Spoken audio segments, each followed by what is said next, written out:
You're not exhausted because you're doing too much. You are exhausted from the need to be useful.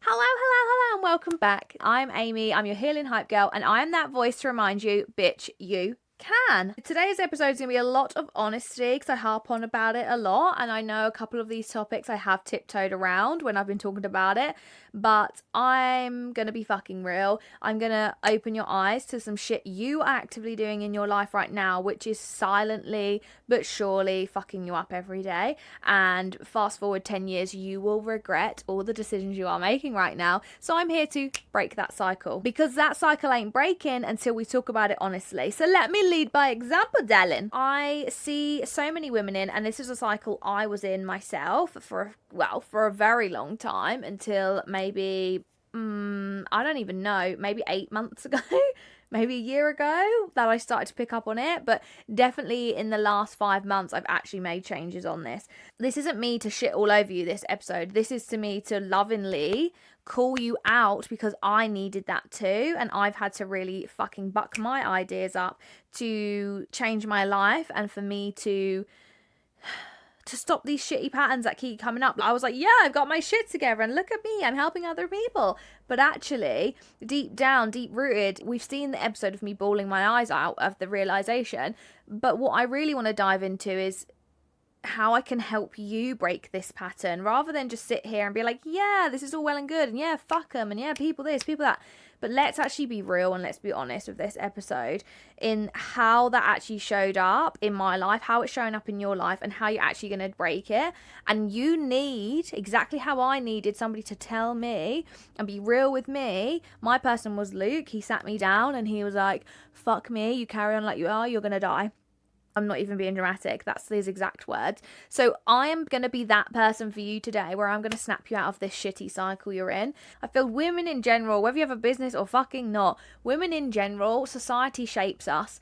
We see it all the time. We share the fucking memes. We share all the quotes. We share the clips. You are also the problem, because you ain't fucking doing the work. Like, you know about this shit, but you are still living these same shitty toxic cycles, right? It's where you're not feeling worthy. You're overcompensating. You say yes to everything. You're helping everyone. You're not resting properly. If you are resting, you're feeling fucking guilty for it. You're overwhelmed. You crash and burn every few weeks, and you crash and burn to the point where it takes you like a week to get back into it. You start resenting people, you start feeling ill, your body aches, your immune system's down, you're struggling to get out of bed in the morning, you're struggling to switch off at night, your cortisol's through the fucking roof. And then you just start again and say, okay, I'm better now because I have my mentee B, because I'm a business owner, or because I'm a woman, so it happens to the best of us. Of course, yes, I'm not taking away, we all have a mentee B every now and again. I'm not shading you for it, because I also have them. But this is where we are our own problems, because instead of addressing that shitty cycle that happens, doesn't matter what you do in your life, that cycle keeps repeating itself, right? And you know exactly what I'm talking about. The cycle you keep living, doesn't matter if you change your business, doesn't matter if you change your job, doesn't matter if you get a new relationship, doesn't matter if you move to a new city, doesn't matter if you fucking start a new hobby. That fucking cycle keeps repeating itself. Does it not? Yes, it does. And let me tell you something. That is not ambition.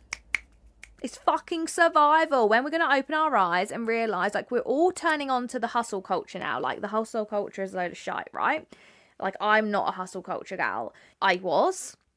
But I feel like we're all turning on to this hustle culture and how we want to change it, and how we want to be different, and how we want to be soft girlies, and we want to step into our feminine energy rather than being so masculine all the time. But the problem is, we say all these things, we share all these quotes, we listen to these podcasts, we read these books, we understand it going on around us, we help our friends, we tell our friends and family, bitch, please look after yourself. Do we honestly do that for us? No. Do we sit in survival mode? Yes. Do we crash and burn? Yes. Do we get back up and do the same fucking shit again? Yes, we do, because we are the problem. So let me tell you right now, you're not lazy. It's not a fact of you need to be more disciplined. You are unregulated. You are ignoring all these warning signs in your body, and you are unregulated, and you have put, whether that is through someone else's thoughts, someone else's perception of you, whether that's from your own perception through other people's behaviors, whether that's through something as you've grown up, whether that's through trauma, whether that's just through fucking society. It doesn't matter your journey, and I'm not to shit on your journey. Doesn't matter how you've gone from A to B, right? Because I was trying to articulate this last night on the call. And let me try and do this again. Some people, and I'm somebody for this, when I was deep in my trauma, one of my coping mechanisms was I would play down my trauma.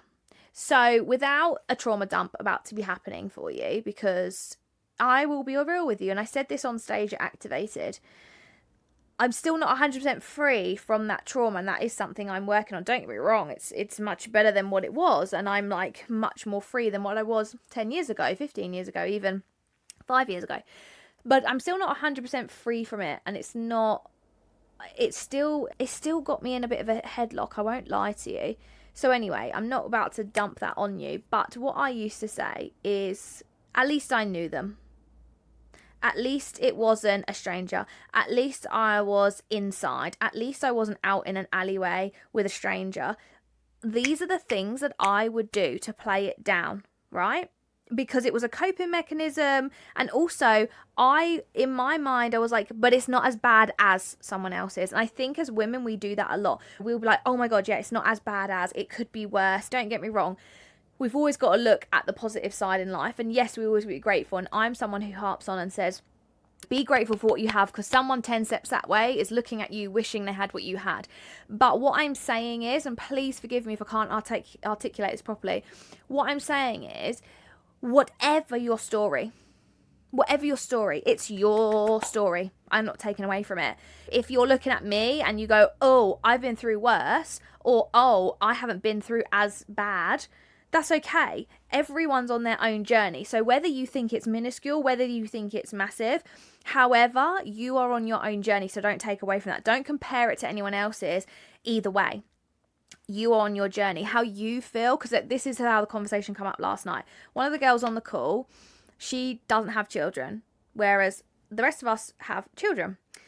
So she was like, it's not as bad, and like, because I don't have children, I can't imagine what it's like to try and do this with children. So like, I can't really say, but this is how I can. And I was like, hang on a minute, it doesn't matter if you have kids or not. This is your reality. Because me before children, like now I have children, I'm like, oh my God, how did I think I had no spare time? But at the time, my reality was I had no time. Because I tell you for why. Because it was my survival mode. I was in survival mode. Whether I had children or not, I was in survival mode. And that's what I'm trying to get across. I don't know if this makes sense, because I really struggled to articulate this last night.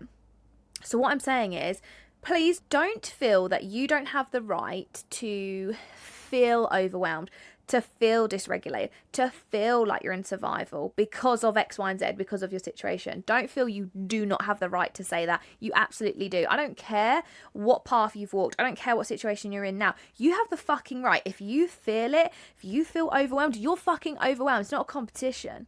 Whether you have kids or not. If you don't have kids, you can sit here and tell me, Amy, I'm so overwhelmed with all these things. I ain't going to judge you and be like, you ain't got fucking kids. I'm like, right, babe, you're in fucking dysregulation. You're in survival mode, whether you've been through trauma, whether it's from society, whether it's from this shit house who treated you like shit 10 years ago, whether it's from that bitch who just fucking called you names in year 6. I don't care where it's come from. It's happening right now, so let's address it. Does that make sense? I know it might be a bit microaggressive, but I'm very passionate about it. Everyone has their own journeys, and no two are the same. And what I'm trying to say is, own your shit. Own it. If you feel dysregulated, if you're in survival mode, because for me, I was in survival mode before I had children, and I was still in survival mode after I had children.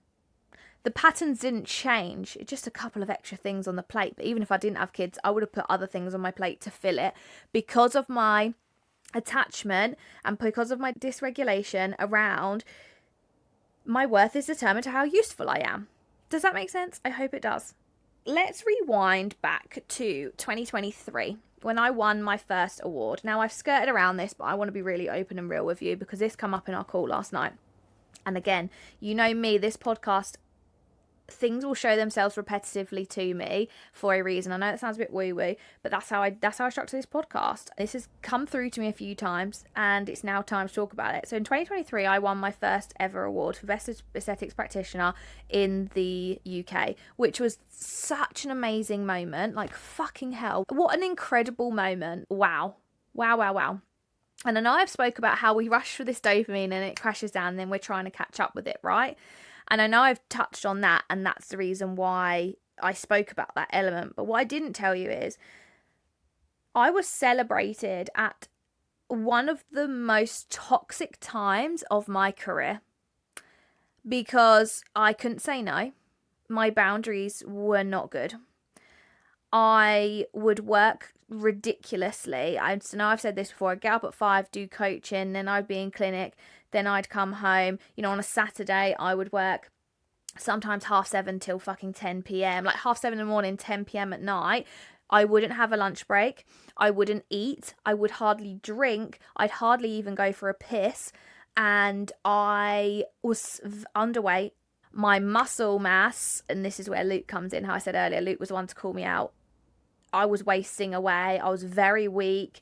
My joints hurt. My endo was at its worst. Like, my periods every month really took it out of me. So like on a Saturday, I'd work so crazy and I'd been malnourished for the day. I'd come home, maybe have something little to eat, go to sleep. And then in the morning on a Sunday, I'd lay in. Thank God for Luke. I'd lay in because I couldn't physically get out of bed, and you try and talk to me, you try and do anything, like the children needed me. Don't get me wrong, I still showed up, but oh my God, I was like so fucked. I was so drained, and I was just crashed and burnt because I had like all these things were going on. So yeah, I wasn't eating properly. Even in the week when I wasn't in clinic, when I was doing coachings, I'm building portals, I'm doing my social media because I was too toxic to fucking have people help me, because I know I got to do this all on my own because it's some sort of worth thing. And this is, I actually have never said this out loud. I've never even said this to Luke before, but I said this last night on the call to the girls for the first time. We can all sit and agree, right? Anyone who's a bit neurospicy, time does go away from us, and sometimes we can just hyper focus where we forget to eat, we forget to drink. Let me get up quick, let me do that. It's like 3 o'clock. Oh crap, better just wait till dinner now. I think we can relate to that, or even women in business, even if you're not a bit neurospicy, I'm sure you can relate to that. Now that's my excuse I used, but actually I knew I hadn't eaten. I knew I hadn't had a drink. I knew I needed to get up and drink. I knew I needed to get up and have a wee. I knew I needed to do these things. Now, what could have taken me not even 10 minutes out of my whole day to go and fill my big water bottle up? What could have taken me 2 minutes to fucking chuck a can of soup in the microwave, or to fucking make a sandwich? You know what I mean? It's not rocket science. My brain, how to articulate this? I don't have an aversion with food, but my brain, it was almost like, you can't do anything until you finish your fucking tasks. Like, you cannot, no. It's almost like, don't reward yourself until you've finished, because you are not worthy unless you finish. And that was what was going on in my mind. I didn't realise that at the time, but when you sit and reflect and I think, fuck, that's what I was doing, because I knew I needed to eat. I knew I would see it's 12 o'clock. I should probably have something to eat now. I knew I needed to eat. But I didn't. I knew I was thirsty. I knew I needed a drink. I knew I'd be dehydrated. I knew I hadn't drank anything all day. But I chose not to. I chose I have to keep working, and I can't physically take a moment to stop. That, ladies and gentlemen, is not fucking ambition. That is survival. That is dysregulation. That is me not feeling worthy to go and fucking have something to eat, or have a quick drink, or go and have a wee. That is me not feeling worthy to do those things. So then I would literally, and I don't get me wrong, I'm so blessed that I could block out my days so much, that I was so busy, and I'm so blessed for that. Even as I started to balance out with clinic, I put something else on my plate. It's not because I'm greedy. It's actually because it was the worth. That's how I felt. For me to be able to help people, for me to be able to be successful, for me to feel this worth, for me to save myself, was to do these things. So when I won my award is when I was at my most unhealthy. As I spoke about this before, my hair was falling out, the worst it's ever been falling out. I was suffering so bad with my flare-ups, with my periods. I was suffering really bad with achy joints. I was suffering really bad with my digestion, like my gut, my stomach. I was suffering really bad with that. And I felt probably the worst I've ever felt, like physically. Mentally, I'm like, yeah, I'm so successful, let's go.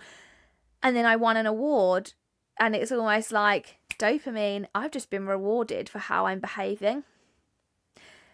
And that's the fucked up shit. That's the dark side of this coin. Like, that is the dark side. I was rewarded. Obviously, no one knew I was doing that shit. But the way I internalize it, like, that's how I win. That's how I win. Even though the next fucking day I'm like back down to earth. I'm like, okay, now I feel like shit because I need to chase this dopamine. Even though, as we spoke about before, it's like you need to honor the come down, you need to honor the reflection, you need to honor the recalibration, the integration. But obviously I didn't have that because it was my survival mode.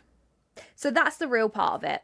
That's quite a revelation for me, because I was literally, there's something else under there. I know there is something more in there as to why I done that. That's how I felt I needed to succeed, was to be on my ass and be a complete shell of a person. So I won that award early December. Christmas Eve come around that same month, so a couple of weeks later, and Luke really was like, Amy, your hair's falling out, your digestion's fucked, you're having all these flare-ups, you're literally skin and bone. And he was like working out what I eat, and he was like, you do know your body's just in survival. Of course your hair's gonna go, because your body's like, oh, I haven't got the energy to grow the hair, so fuck that off. I'm not a scientist, so he'd be better to explain that than me. He sat me down and he said, you do realise you can't live like this, because he said you'll fucking die. You're in such a calorie deficit. You're on such stress. Your body is literally telling you you are neglecting yourself. You can't carry on like this. You will die. And I know that sounds dramatic, but that was enough for me to go, fuck. And then I really started like, whoa, okay, righty ho then. Like, I need to actually sort myself out. So thank God for him. And that's when I realised there's more to this. And that's when I realised it's actually a survival circle. It's actually this cycle of toxicity because of the way my brain is working. Because it's not just I'm hyper-focused on something. It's like I feel I have to sell my soul to do things. And that's been something I've had to keep learning. And I'm going to be real with you. I've had to keep learning it up until middle of last year. I've had to keep learning that lesson. And I finally have learnt it. So that's why I really want to share this with you. And this is why this conversation come up, because one of the girls last night was saying about her mum, how her mum has give, and like been in this survival mode and push for all her life. And her mum is now, unfortunately, very unwell, autoimmune, other things going on. And it is a result of stress. And now her mum resents because she's like, I have dedicated my time to helping everyone else, and now I'm suffering. That's why it's so important to give to yourself first, to give to other people. And we're having this conversation because we all want to be good people, right? We all want to be good people. I mean, some of you out there might not want to be, but maybe don't listen to my podcast because no thanks. We all want to be good people. We all want to care for people. We all want to help. We want to have a purpose. We want to give. Of course we do. Like, we are women. We are caregivers. We want to help. We want to give to people. We want to be able to help our friends, our family, strangers, whoever. But this is where society, our traumas, our lifestyle, whatever shaped you, remember, doesn't matter your journey, but whatever has shaped you. It's black and white. You believe you have to give to be a good person, and you have to give to be successful. You have to give to be worthy. You have to give everything inside of you until you're on the fucking floor, physically, emotionally, spiritually suffering, crawling, like keeping yourself up to be worthy and to be all these things, which is fucking bullshit. You have to give to yourself. And again, we've got to give from overflow. Because how I switched this in my head, because obviously this was something I really struggled with, but how I switched this around in my head was, right, bitch, you know you want to help people. You know you want to be a good person. You love to help. You love to save people. It's part of me. It's just through my own traumas. Like, that's what I want to do. I want to give. I want to help as many people as I possibly can. So what I told myself was, if you want to fucking help people, you give to yourself first. because you physically can't help people if you don't give to you. That's how I've rewired my brain. So now I will give to me. And you know what's funny? I feel a lot better, less burnout. I'm feeling more in control. I feel more healthy. I'm not having nowhere near the amount of flare-ups that I used to have. My hair isn't like falling out in clumps anymore. It's getting so much better. And it actually feels like it's thickening up a bit. All of these things are happening, but do you know what? I'm still a good person. I'm still giving to people and I'm still helping people. But I help by helping me first. And that is not a negative thing. Because your body prioritizes survival over non-essentials. Your hair is a non-essential. Your hormones are non-essential. Your digestive is non-essential. You think, like, let's think back caveman times. Fight or flight, right? Fight or flight, all your adrenaline. If you're fighting, your adrenaline's in your muscles. Put them up, let's fucking go. If you're flight, you're running, they're gonna go into your legs. Let's fucking run, see you later. It ain't going to your digestive, it ain't going to growing your hair, it ain't going to all these things. So like, I was talking to somebody about how they're in chronic fight or flight, like been in chronic fight or flight for nearly a decade. And we was having this conversation and I was like, what's your digestion like? TMI, are you constipated?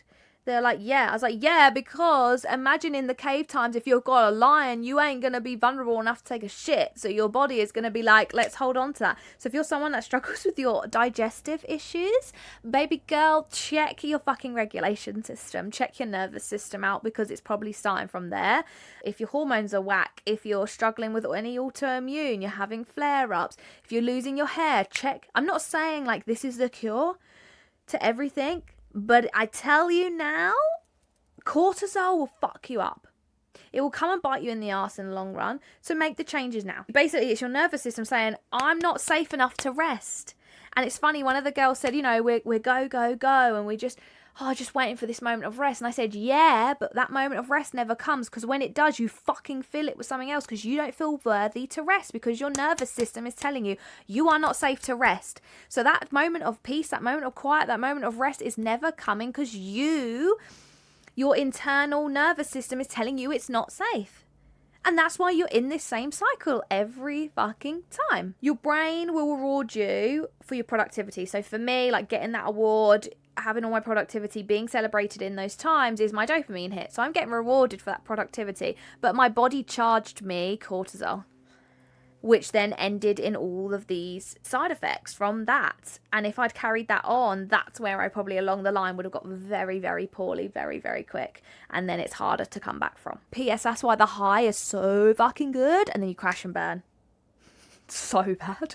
That's why. So if you're sitting down to relax and you feel guilty, you think, what else should I be doing? You go and add something else to your plate. You tell yourself, I'm going to rest later, because you've been conditioned along the way. Again, it doesn't matter how you've been conditioned, but you've been conditioned along the way to feel only loved or cared for or worthy or satisfied or however when you're just being useful. That's why you give from empty. Every time you get something, it's gone.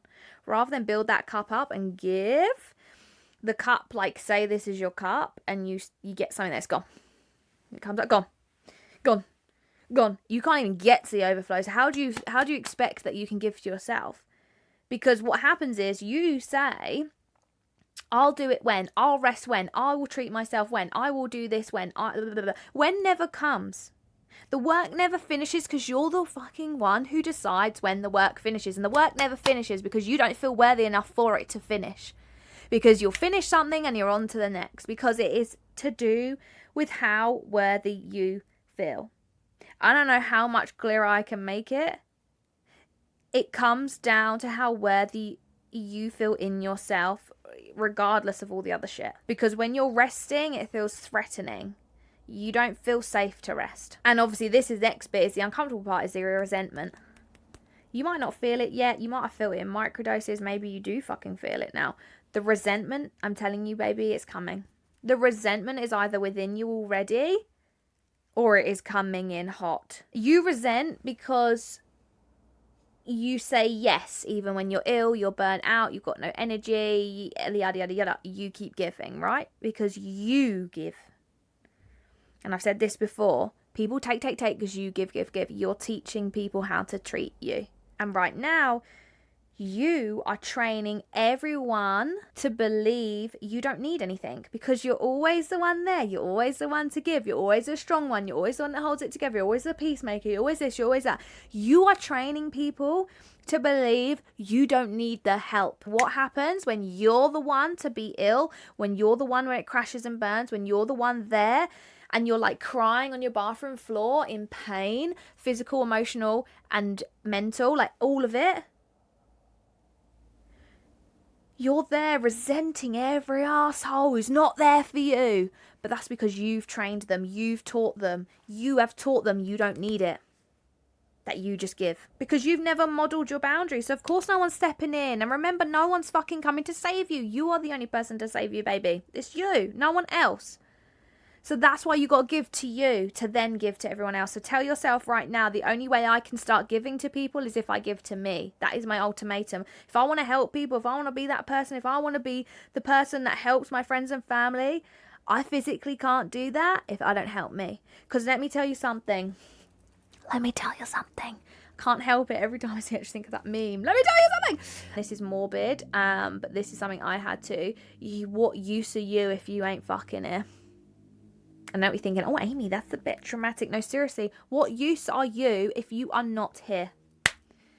So if you want to help people, help yourself first. That is not you being a selfish asshole. That is you being strategic with your energy and your time and your love. And you've got to pour into you to make sure you are the best version for your children, for your family, for your husband, for your wife, for your partner, for your mum, for your dad, for your sister, for your brother, for every single person, your best mate, whoever. That fucking randomer on the street who just needs help getting through the day. Whoever, you have to help you first. You cannot help them until you help you. Your body's not a machine. Your hormones aren't fucking optional. And your nervous system is not infinite. And trust me, honey, constant cortisol, whether you like it or not, whether you want to pay that cortisol tax or not, darling, it collects. And she will come and find you and she will fucking get you. Simple as that.